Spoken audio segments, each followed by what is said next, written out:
We are just minutes away from the fourth Democratic presidential debate.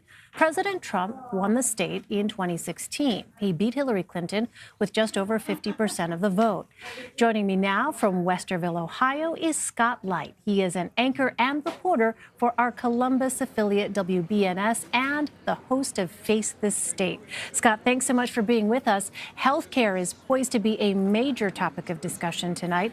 Ohio is widely seen as a model for expanded Medicaid. Can you tell us more about that?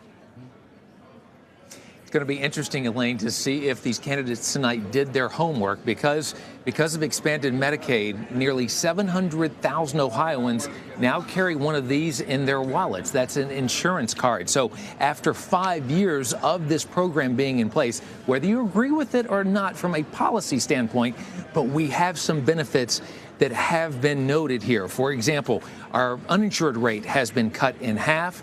Hundreds of thousands of Ohioans had life-saving services in terms of mental health services and addiction services. And then, oh, by the way, you throw in 25 to 30,000 Ohioans who got access to cessation programs to stop smoking.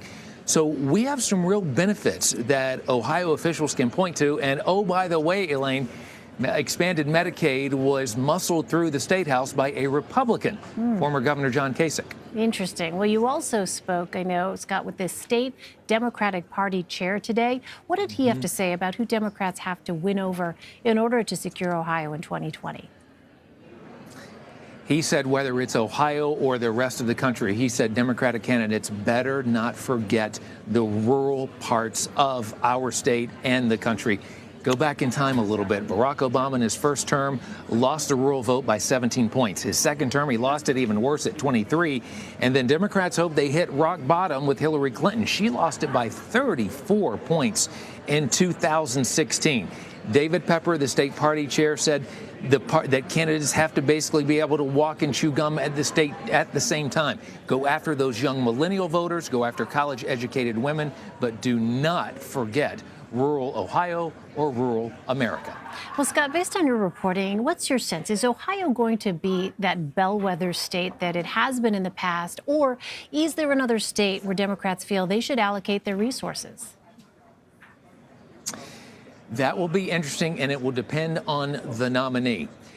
Democrats will say once the cameras have stopped rolling that in order to appeal again to working class voters out there in Ohio or the rest of the country, that their candidate needs to be middle to leaning left. There is a real worry that if this nominee is really far left, then again, that could shut down trying to appeal to those working class voters.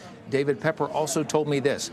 He said this election in 2020 still goes through the Midwest, and the number one state, Elaine, that kind of keeps him up at night right now, it's Wisconsin.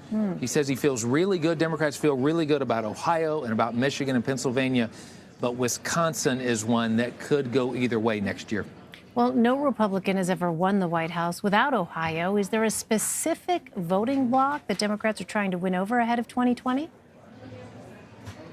I think that's a three-pronged approach, whether it's in our state or the rest of the country. Democrats are first going to hit it hard in metropolitan areas. They want to really get out a diverse electorate, white, black, Latino, Asian, in those metropolitan areas. Then after that, they'll branch out and they'll go back to the suburbs where they went in 2018 in the midterms, and they'll go after women. They will go after college-educated voters. And then kind of their third prong, younger voters. Millennials are expected to approach about 75 million. So this year, millennials are expected to eclipse baby boomers as the largest demographic out there at 75 million. So Democrats feel like that they can activate and energize those millennials on issues like, say, climate change and gun control and student debt. So we'll see, but that's their three-pronged approach, at least at this point in the game. Still a long way to go, as you very well know, though, Elaine. Absolutely. All right, Scott Light for us. Scott, thank you very much.